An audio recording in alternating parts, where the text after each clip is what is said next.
And good evening. Tonight is the first time we have the opportunity to gather together this new year, and I'm really pleased to meet you all again, some old friends, some new faces, and we all gather here with the opportunity to accumulate vast stores of merit, to develop our minds and open our hearts.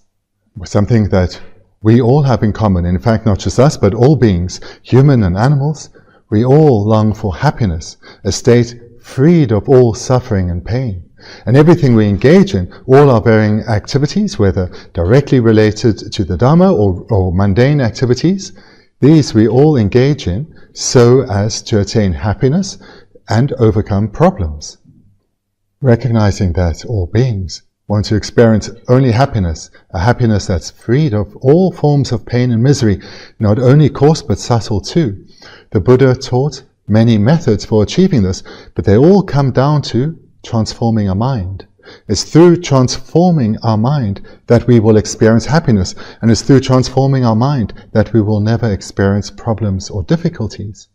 So the purpose of receiving teachings and studying, coming to know them well, is we need to understand what these techniques are to develop happiness within our mind, and what are the techniques to transform our mind so that we don't experience suffering. So this is the purpose of the Buddha Dharma. The meaning of practicing the Buddha Dharma is to transform our mind. We can recognize this from our own lived experience. If you recall a time when your mind was relaxed and spacious, perhaps you were with loved ones, with friends, having somewhere beautiful out in nature, your mind was very spacious and calm, and you're open and receptive. But at other times, when the mind is uptight, one then finds oneself easily enraged. Just a single word, or not even a word, a tone, or perhaps the way someone looks at you, this is enough to set one off. So one can see the difference that one's state of mind makes. The mind is open and relaxed and spacious. We can much more readily deal with what we encounter, but if the mind is uptight, it doesn't take much to set us off. When reflecting on the lived condition, the lived experience of beings across the realms of cyclic existence, it's clear that those born as humans or gods have a better rebirth, have a real chance of attaining temporary happiness, and that the level of suffering is not so intense.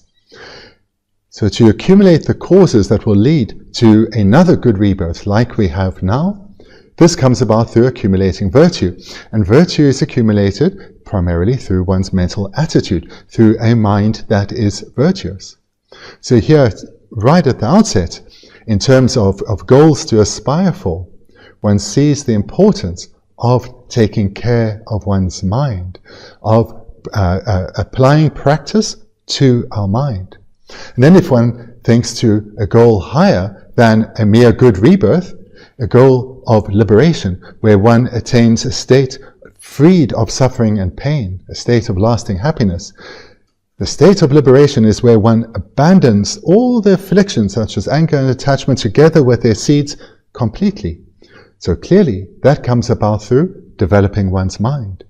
And the highest goal, that of Buddhahood, the state which one attains through a heartfelt, sincere determination to be of real benefit to others, and thereby commits to transforming oneself. One attains Buddhahood, develops oneself towards the attainment of Buddhahood through transforming one's mind. So therefore we see that the attainment of all the goals of Buddhism, whether it's a good rebirth, whether it's liberation, or whether it's enlightenment, all comes about in dependence on taking care of our mind, transforming our mind, developing our mind. And amongst those three motivations of Buddhism, here we turn our mind to the third, the supreme motivation, which is where one develops a sincere aspiration to help others, to be of benefit to others, to ease the suffering of others, and not merely in a temporary way, but to guide them to the attainment of a state where they'll be forever free of all forms of pain, all forms of misery, a state of lasting happiness.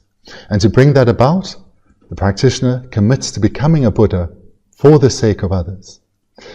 This motivation is most clearly, most beautifully expressed in the text we're going to start to look at tonight, that of engaging in the Bodhisattva's way of life.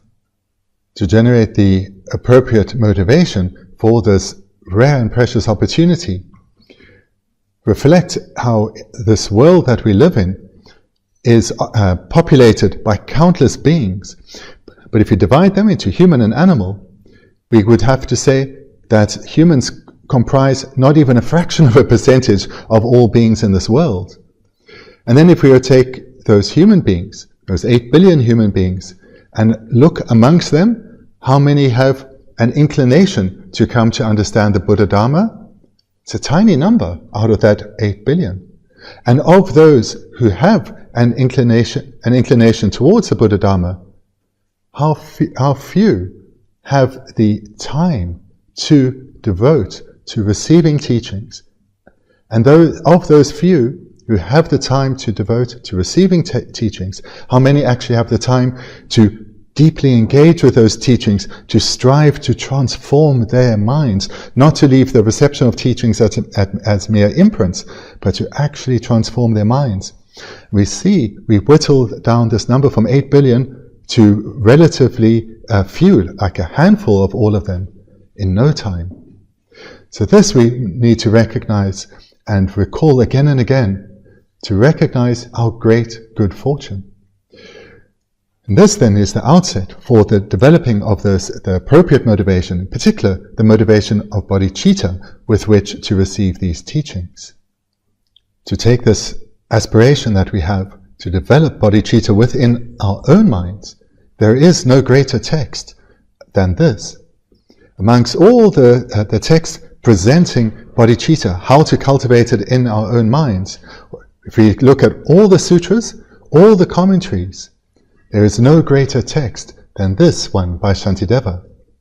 And amongst the two techniques for cultivating bodhicitta, the 6 causes and 1 effect method, and that of equalizing and exchanging self with others, the latter, that of equalizing and exchanging self with others, is presented in this text. And His Holiness himself, His Holiness the Dalai Lama himself, regularly praises this text and encourages his students, exhorts his students to study this text and contemplate, reflect, meditate on its meaning, because he says there is no greater text for developing bodhicitta in one's own heart. And he talks from his own personal experience, from when he received teachings of this in Bodh Gaya from Kunu Lama Rinpoche, and the profound impact it had on him. So His Holiness himself recounts this experience and exhorts his students to follow in his footsteps, to follow his example. Yeah, it's good to prevent a misunderstanding from arising, because whilst His Holiness and others say there is no greater text, no better text than engaging in the Bodhisattva's way of life to generate the mind of bodhicitta within oneself, that doesn't mean that the others that present how to cultivate bodhicitta are worse.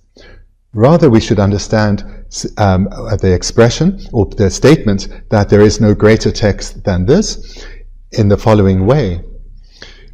This text contains the entire path to engage in, to cultivate both types of bodhicitta. All the practices relating to the method side, as well as those of the wisdom side, are included in this text. So therefore, we can say there is nothing greater than this text.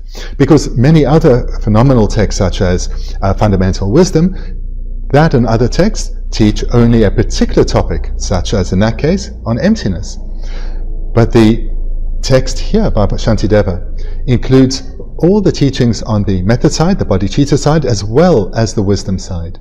So therefore, it is said that there is no better text than this to generate bodhicitta within oneself. It's not that others are worse. So for example, in Lama Tsongkhapa's great Lamrim, the Lamrim Chemo, there how to cultivate bodhicitta is clearly presented. The practice of the 6 perfections is clearly presented. But here in this text, there are far more reasons presented for the cultivation of bodhicitta. For example, the chapter on the praises to bodhicitta. Here, we see throughout this text many reasons given to help the practitioner cultivate the understanding of, or the realization of, bodhicitta and the varying perfections in their continuum. The greater the depth of the teaching, the more the student has to employ in their meditation, and thereby the deeper the transformation, the deeper the realization will arise. The author of our text is Shantideva. And Shantideva was a prince. He was born as a son of a king. So he could have chosen to live a life of luxury, a life with power and influence. But he rather chose to ordain. So the reason he chose to ordain and enter the monastery of Nalanda is, amongst other reasons, he had a dream where Manjushri appeared to him. Manjushri was sitting on a throne, and Manjushri said to Shantideva in this dream, a king or a kingdom only has one throne, and your father is now abiding on that throne. You need to rather follow the life of the Dharma, and in this way you will achieve influence far greater than a king. Following this dream, then Shantideva went forth from the princely life and ordained and entered into Nalanda monastery to follow the advice of Manjushri, which was to study and contemplate, study and meditate. Shantideva followed Manjushri's advice, but he didn't do so in the usual manner. He did so in a hidden manner, secretly. So therefore, others observed his behavior and thought, this monk does nothing. He's not educated. All he does is eat, sleep, and defecate. And this, in fact, was what he was known as. He had a nickname relating to him only eating, sleeping, and defecating. So he had this reputation. So some in the monastery, well, probably many in the monastery, weren't very impressed with this lazy monk who all he ever did was eat, sleep, and go to the toilet. So they thought, actually, our monastery would be better without him. So they came up with they devised a plan so as to get him to leave the monastery. The monks took turns to present a teaching to the large assembled audience. So they told him it was now his turn to do so. And they thought that rather than humiliate himself in front of the assembled audience, where he would be exposed as being ignorant, he would rather flee the monastery. When it became known that Shantideva would be giving the Dharma teaching, many people came, many gathered, because they thought, today we're going to see quite a spectacle when this ignorant monk is forced to stand before the community and display his ignorance for everyone to behold. But nevertheless, Shantideva came before the audience, sat upon the teaching throne, and he asked the assembled audience a question. Would you like to hear something that has been taught before, or would you like to hear something new? The audience asked for something new, something that hadn't been heard. Shantideva then, in response to their answer, he said, well, there's nothing that I can present that hasn't already been said, and moreover, there's nothing that I can say that is particularly eloquent or beautiful. It's very brief, the biography of Shantideva, leading up to the point of where he did present this teaching. So you can read this in a fuller account elsewhere. So the title of the text in Sanskrit is the Bodhisattva Charya Avatara. What I'm presenting here is not to be found actually in Shantideva's text, but is rather part of a prelude. And this prelude would have been added by the original translator from Sanskrit into the Tibetan language, because it was a requirement that all translations have at the outset amongst other things, the title in the original language, so that readers of the text would know that this was a text that was originally composed in the Sanskrit language, so therefore it came from India. Then to explain each of the syllables, or perhaps the words, of the Sanskrit, match them with the Tibetan and the English. So the first is that of Bodhi, which in Tibetan is Janchup, and so this means enlightenment. The next is that of Sattva, or Tibetan Sempa. So this one can translate as spiritual warrior or courageous mind, or even hero. So those are the first two. You put them together and you have Bodhisattva. So but if you separate, first is enlightenment, and the second, Sempa, so there's would be, say, a courageous mind or a spiritual warrior. Then the third word would be that of Charya, or in Tibetan Chöpa. So here in the translation I chose was that way of life, which is a more poetic way to translate the word, which is more commonly translated as behavior or activity or even deeds. So here you'll see in the different books you may have of this translation, that way of life is in some, deeds is in others, or action in others.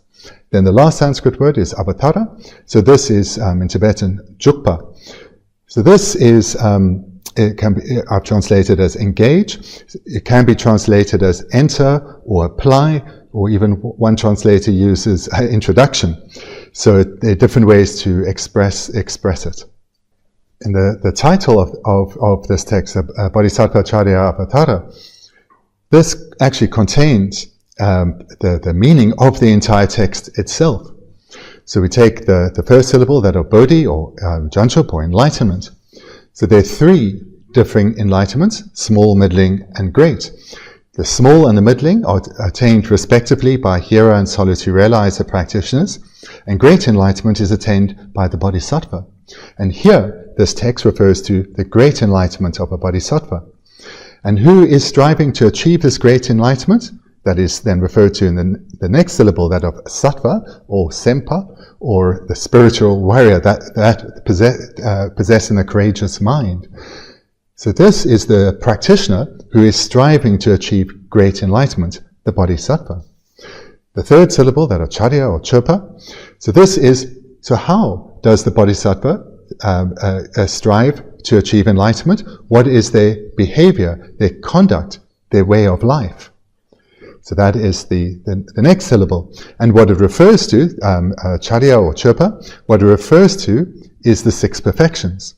So when we read in the text title, way of life or behavior or conduct, understand that in this context, it means the six perfections, which is what the Bodhisattva practices, the previous syllable, to attain enlightenment, the first syllable, that of Bodhi.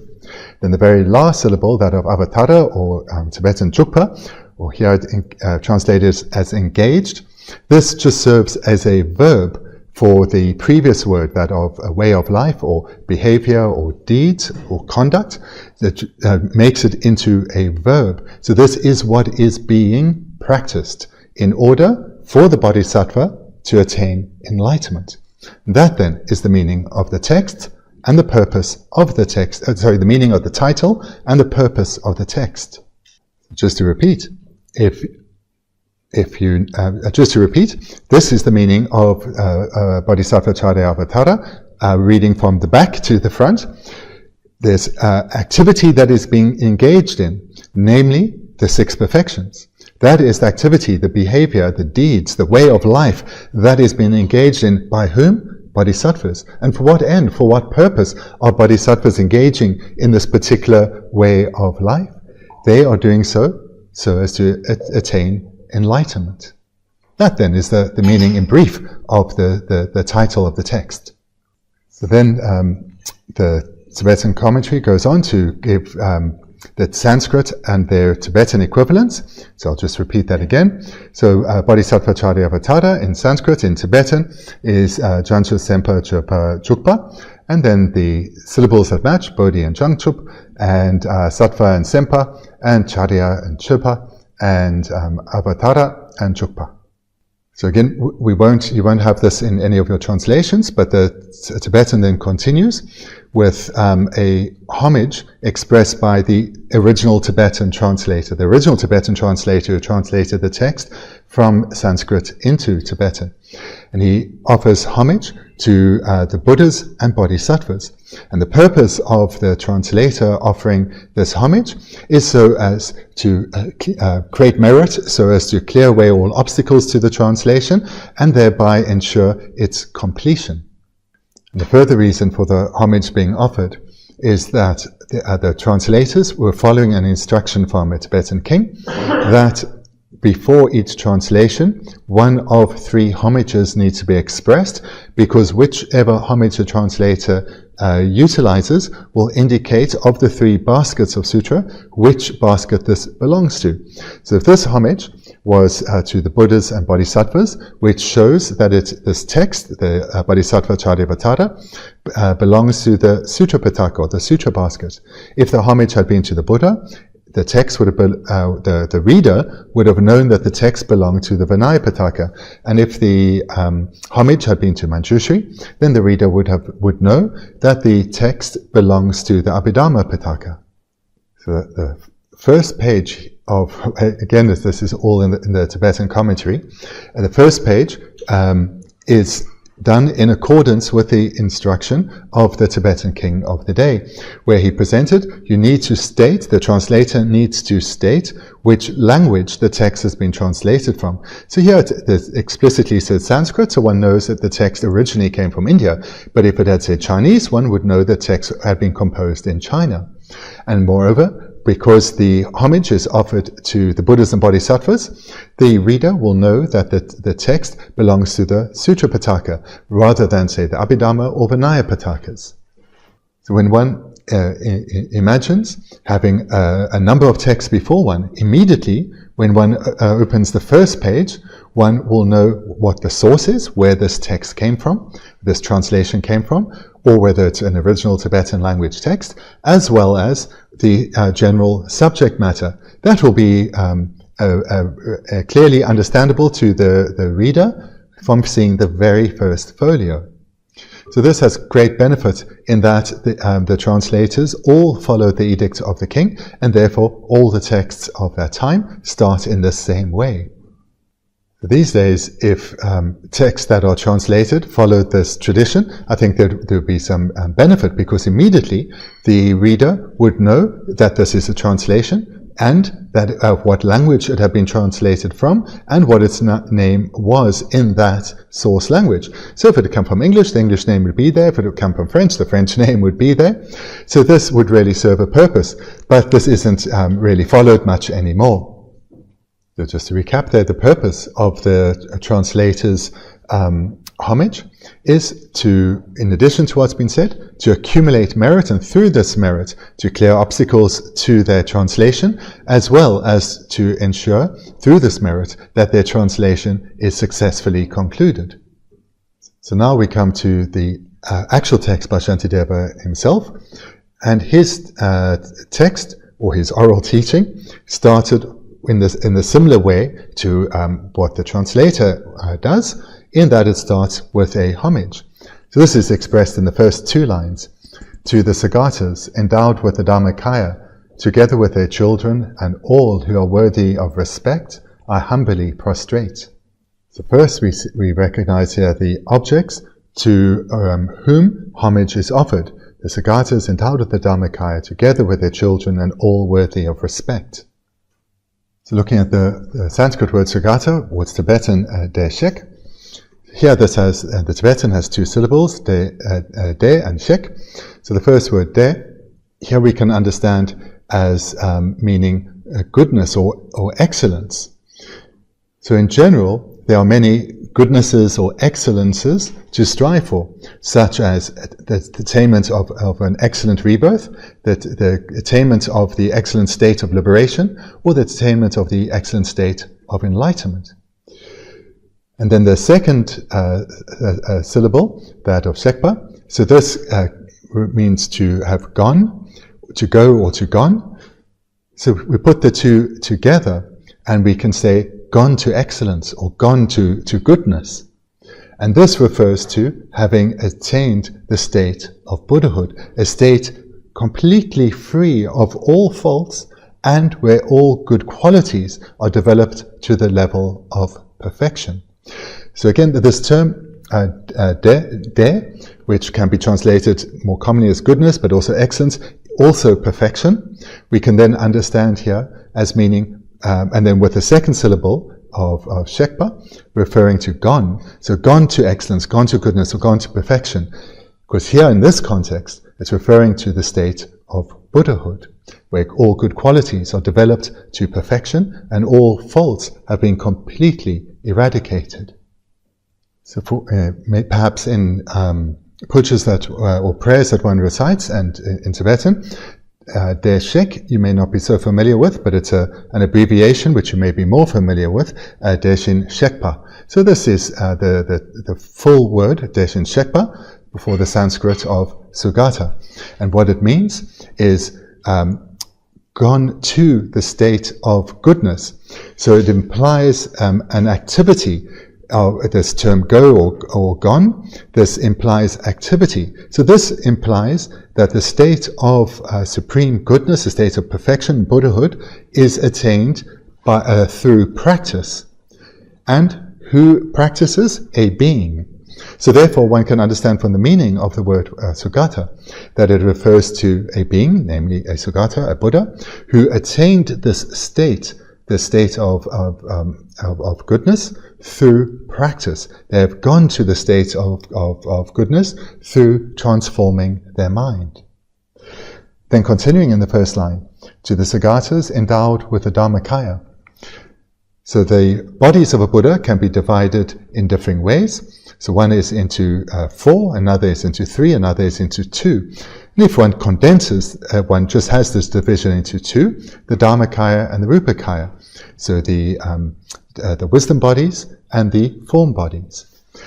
So here it's explicitly referring to the dharmakaya. So the dharmakaya has its own 2 divisions, the nature truth body and the wisdom truth body. The nature truth body is the state of the state of abandonment of the afflictions together with their seeds and imprints. It is the true cessations. The other dharmakaya, the wisdom truth body, this is the wisdom realizing emptiness, and is the true paths. So these are the 2 dharmakayas, the nature truth body and the wisdom truth body. And it's only a Buddha that possesses the dharmakaya. Then we have endowed with the dharmakaya. So endowed with or possess. This means that something is has been attained, something is possessed or attained on the continuum of the being.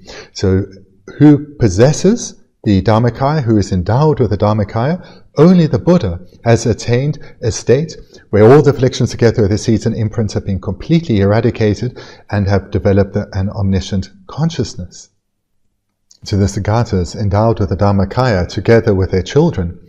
The term translated here as children is the normal honorific word for children, and it's usually used in the context of the children of royalty, so princes and princesses.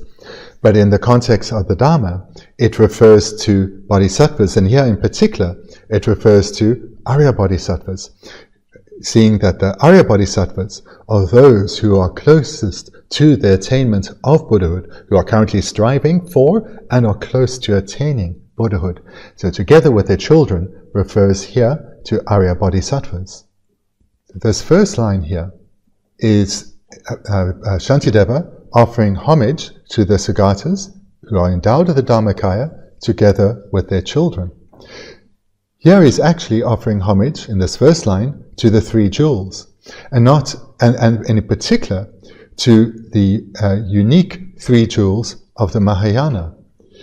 This is the hearers and solitary realizers are not to be found here at all in terms of any of the 3 jewels.